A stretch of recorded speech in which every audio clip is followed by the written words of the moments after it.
din sa ano, Conrad. Pero nandito muna kami sa isang seafood. Nandito muna lahat yung mga in-invite ni Yama.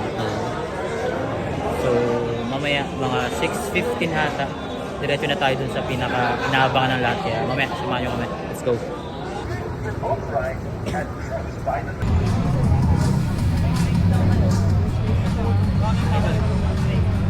Gawin lang kayo ah.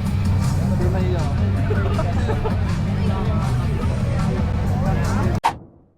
So, dito na tayo sa area. Hintay na lang tayo ng konting background. So dito gaganapin yung mismong event ni Yamaha.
Next, ladies and gentlemen, please welcome Sales Marketing After Sales Director of Yamaha Motor Philippines, Mr. Akira Nakatsugu. Tonight, we dare to define. That's right.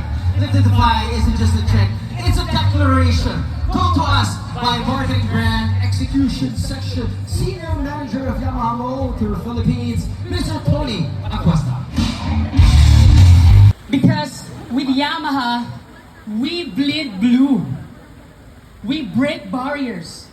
And we never stops moving. As a brand as well, everybody can find.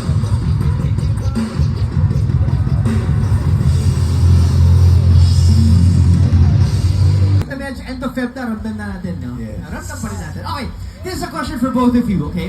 Of course, everyone knows now, you...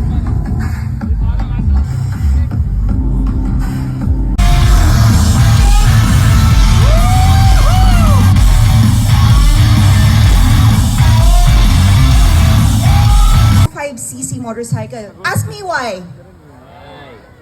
Because that fits for first-time user and budget-conscious customer.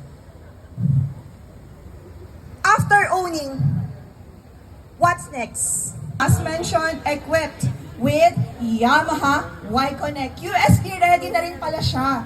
So, Yo, this is the all new Lexi 155cc. Bagong ilalabas sa market.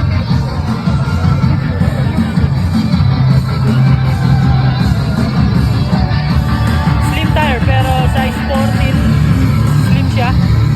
And sure ako naman dito na yung makina nito is pang Aerox or NMAX, same lang din.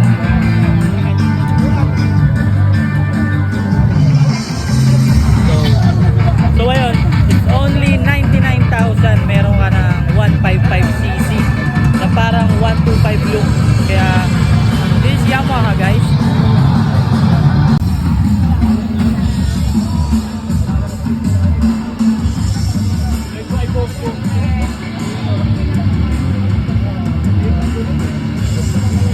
That chick's at the best, she's so sexy. And I asked her what's her name, she said Lexi. Nag-usap kami sandali, she wanna fuck me. She wanna fuck me. She wanna That chick's at the best, she's so sexy. And I asked her what's her name, she said Lexi. Nag-usap kami sandali, she wanna fuck me. She wanna fuck me. She wanna